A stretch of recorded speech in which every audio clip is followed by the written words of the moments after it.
Oke, bismillahirrahmanirrahim. Assalamualaikum warahmatullahi wabarakatuh. Perkenalkan, kami dari kelompok 10. Di sini kami akan menjelaskan materi tentang dasar-dasar kepemimpinan. Sebelumnya kami perkenalkan dulu. Di sini kami terdiri dari M. Taufikul Hakim, Akbar Abi Hamzah, Wildan Syakuro, dan Alvin Zamani. Lalu yang terakhir ada Ersa Rahmadanita. Dan langsung aja ke pembahasan yang awal yang akan dijelaskan oleh teman saya. Dasar-dasar kepemimpinan. Kepemimpinan adalah kemampuan seseorang mempengaruhi dan memotivasi orang lain untuk melakukan sesuatu sesuai tujuan bersama.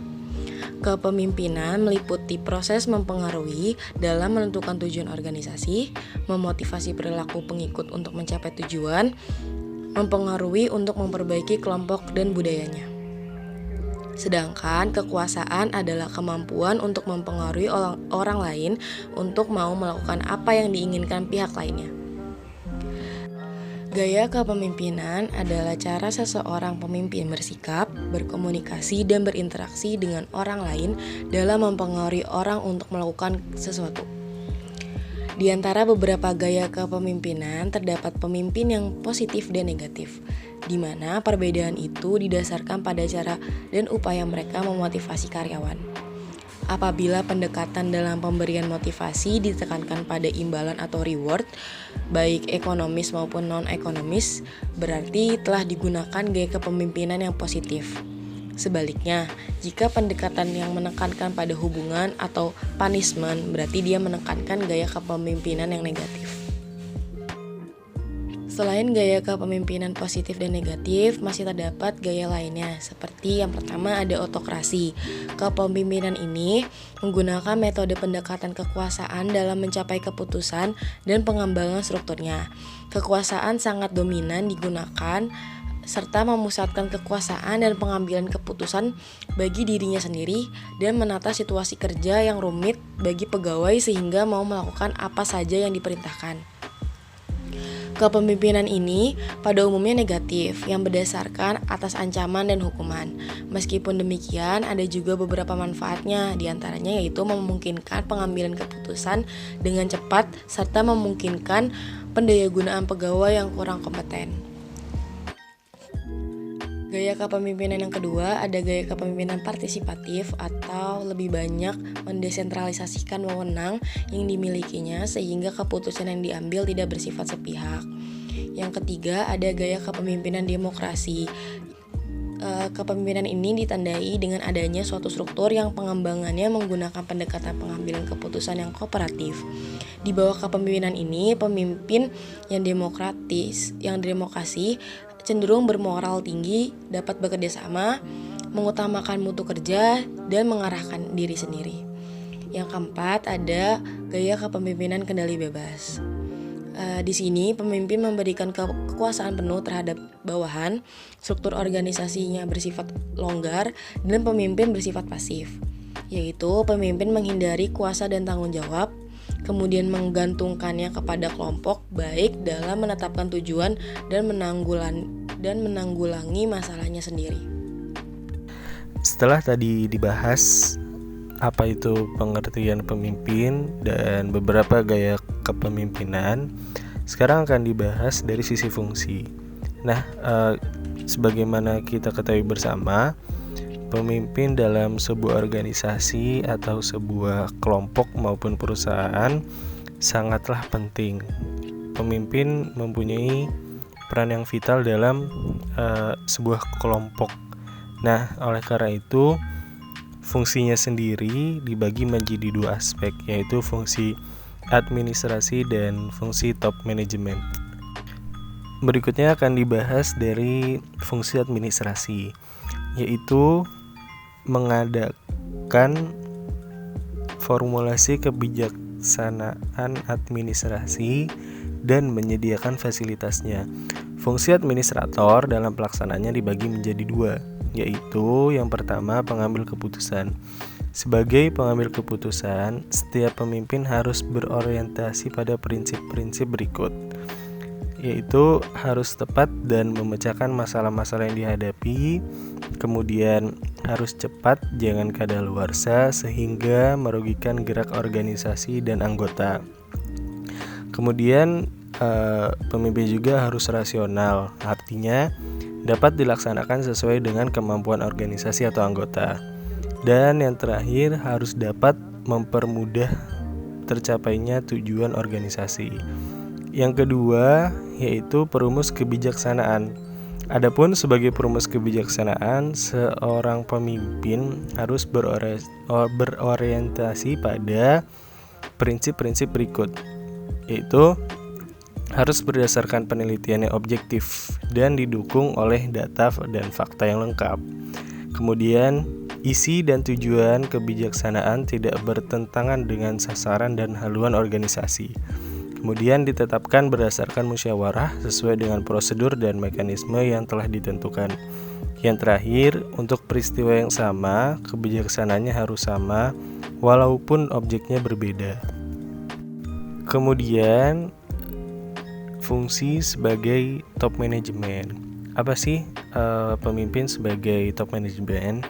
Yaitu fungsi bagi seorang pemimpin yang sudah menjadi haknya untuk mengadakan perencanaan, perorganisasian, kepegawaian, mengarahkan, memerintah, memeriksa, dan lain sebagainya yang bersangkutan dengan tugas pemimpin. Karena poin-poin yang tadi hanya bisa dilakukan oleh yang mempunyai haknya tersendiri, yaitu seorang pemimpin. Kemudian ada beberapa hal yang harus dimiliki oleh seorang pemimpin. Di antaranya memotivasi diri, public speaking, pemahaman teknik, kemampuan problem solving atau memecahkan masalah, memberikan pengetahuan kepada bawahan, memotivasi bawahan, mengenal karakter bawahan, keinginan mengetahui perkembangan, keinginan melakukan perubahan, sikap mental, dan yang terakhir citra diri.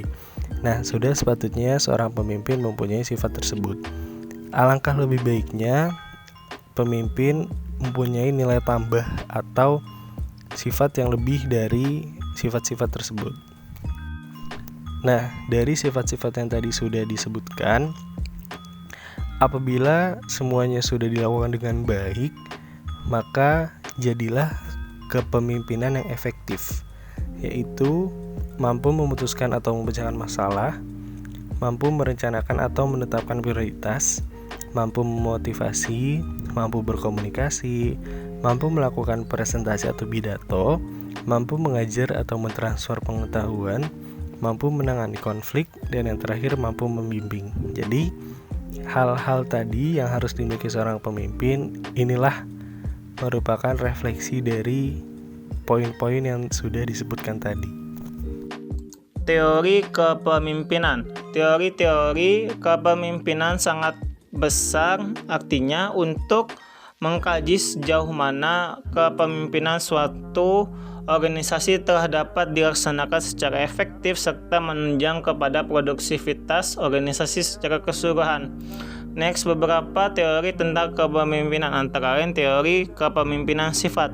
Analisis ilmiah tentang kepemimpinan berangkat dari pemusatan perhatian pemimpin itu sendiri. Dalam perkembangannya, teori ini mendapat pengaruh dari aliran perilaku pemikir psikologi yang berpandangan bahwa sifat-sifat kepemimpinan tidak seluruhnya dilahirkan, akan tetapi juga dapat dicapai melalui pendidikan dan pengalaman. Sifat-sifat itu antara lain sifat fisik, mental, dan kepribadian.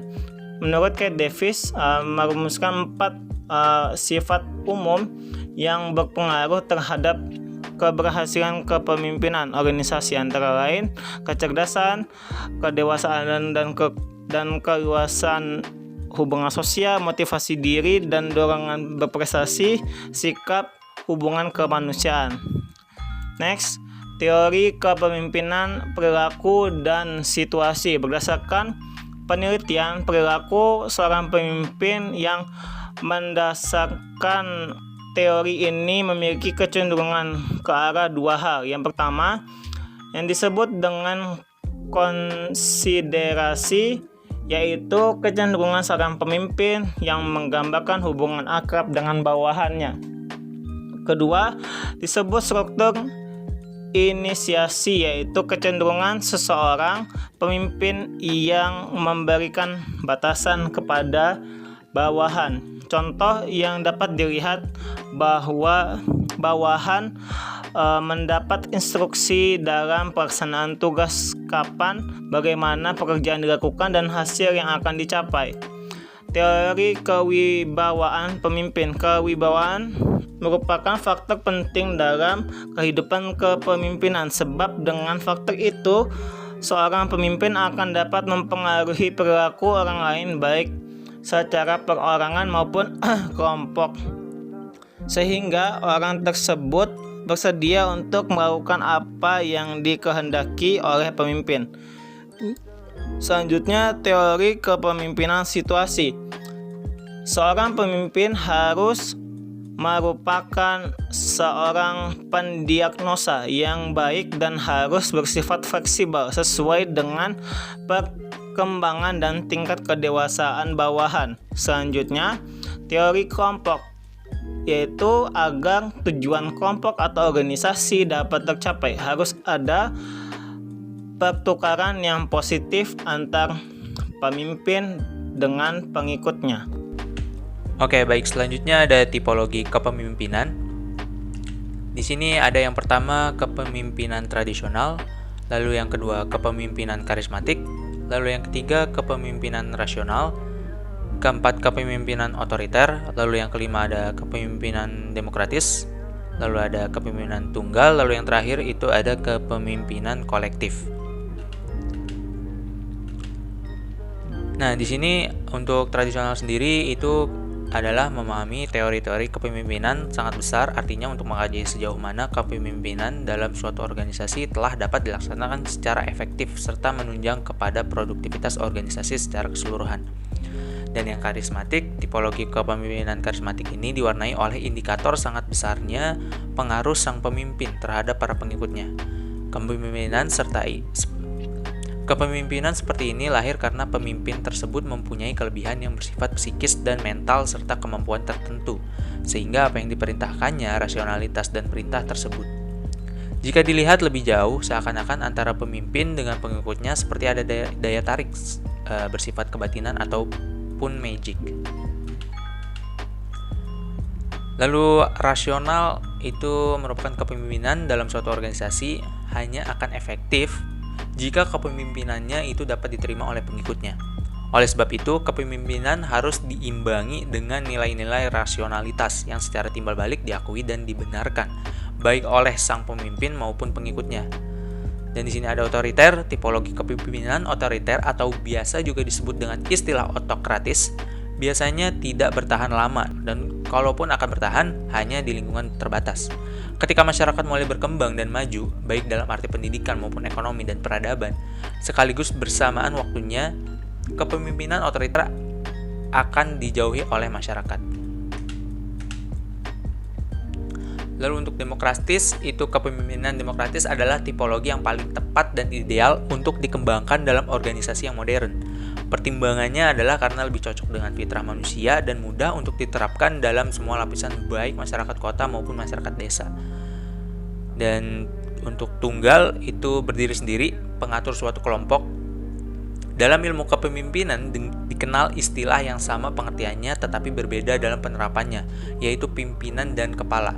Persamaan adalah sama-sama menghadapi atau memimpin sekelompok orang dan sama-sama mempunyai tanggung jawab tertentu dalam memimpin atau yang diberi amanah untuk melaksanakan suatu tugas pokok sesuai dengan fungsinya. Lalu yang terakhir, kolektif. Kolektif adalah bersama. Jadi tipologi kepemimpinan yang kolektif bermakna bahwa kepemimpinan tidak dijalankan oleh orang seorang dalam kapasitas jabatan apa saja, tetapi yang menonjol adalah kebersamaan, baik dalam memberikan penilaian terhadap hasil usaha dan pengawasan. Pengaruh kepemimpinan transformasional dan kompensasi terhadap kinerja karyawan PT PLN Persero UPJ Semarang. Teori kepemimpinan transformasional sangat efektif dalam mengembangkan kinerja karyawan ataupun anggota dalam suatu organisasi.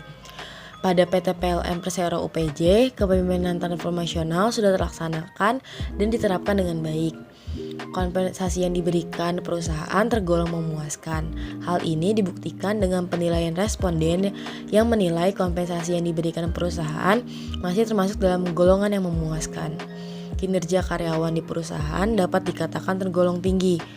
Berdasarkan hasil uji statistik yang dilakukan penulis pada variabel kepemimpinan transformasional terhadap kinerja karyawan, diperoleh bahwa variabel kepemimpinan transformasional mempunyai pengaruh yang positif terhadap variabel kinerja karyawan. Selanjutnya, ada keterkaitan gaya kepemimpinan dan kompensasi diharapkan bisa dilakukan oleh perusahaan, yaitu yang pertama, bisa lebih aktif dan giat dalam memberikan konsiderasi individual, yaitu sebuah perhatian pribadi kepada bawahannya yang membutuhkan perhatian khusus berkaitan tentang pekerjaan, pembinaan dari pemimpin, ataupun pemimpin bisa menuangkan waktunya untuk melatih karyawannya yang memerlukan pelatihan ataupun mendatangkan seorang instruktur yang berpengalaman untuk melatih karyawan sesuai dengan bidangnya masing-masing. Yang kedua, diperlukannya kejujuran dari pemimpin dalam semua tindakannya.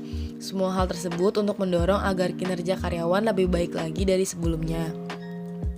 Yang ketiga, agar tidak terjadi kesalahan dalam mengurusi kompensasi, sehingga tidak terjadi keterlambatan dalam pemberian bonus, pemberian tunjangan, pemberian uang cuti, dan ketidakpuasan dari karyawan, maka sebaiknya pihak manajemen bisa lebih rapi lagi dalam mengurusi kompensasi ataupun meningkatkan pengaturan dan sosialisasi kebijakan kompensasi kepada karyawan dengan jelas agar tidak terjadi kesalahan. Yang keempat, untuk meningkatkan kualitas atau mutu pekerjaan karyawan, perlu diadakannya pelatihan serta pengembangan dan pemberian penghargaan bagi karyawan yang berprestasi. Dan yang terakhir, untuk frekuensi tingkat kesalahan yang pernah dibuat oleh karyawan, sebaiknya dilakukan tindakan koreksi dan perbaikan agar tidak terjadi kesalahan. Oke, jadi mungkin itu saja penjelasan dari kelompok kami. Kurang lebihnya mohon maaf dan terima kasih udah menonton video ini dan semoga bisa diambil segala pelajaran dan info yang kita berikan. Terima kasih. Wassalamualaikum warahmatullahi wabarakatuh.